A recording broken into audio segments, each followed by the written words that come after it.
नमस्कार भावांनो, हिंद केसरी मैदानामध्ये आपलं सर्वांचं स्वागत आहे.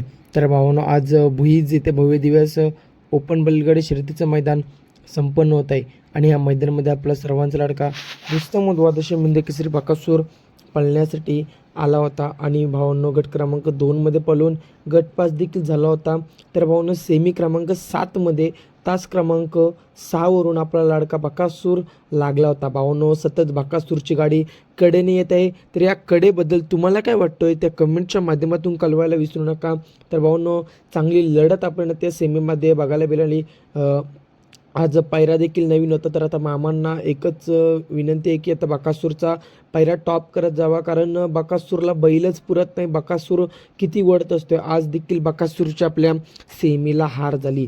भाऊंनो आज पायरा होता वकीलसोबत. भाऊंनो आज हा देखील एक नवीन टॉपचा नंदी आहे, परंतु भाऊंनो बकासूरला हा नंदी पुरलाच नाही आणि आज देखील बकासूरची हार झाली. आणि अजून एक प्रश्न राहिला चिठ्ठीचा. भाऊंनो बकासूरची चिठ्ठी सतत कडेने येत आहे, याबद्दल तुम्हाला काय वाटतं कमेंटच्या माध्यमातून कळवायला विसरू नका. तर भाऊंनो बरेच जणांचा प्रश्न असा आहे की बकासूरची चिठ्ठीमध्ये घोळ करतात, बकासूरची चिठ्ठी मुद्दामून कडेने काढतात. तर मला तर असं वैयक्तिक नाही वाटत का ही अशी चिठ्ठी काढत असतील, कारण बकासूरचे नियोजन करता रणजित सर देखील तिथेच असतात, तर समालोचक रणजित सर बनसोडे ते देखील तिथेच असतात. तर त्यामुळे वाटत नाही की बकासूरच्या चिठ्ठीमध्ये काय घोळ होत असेल.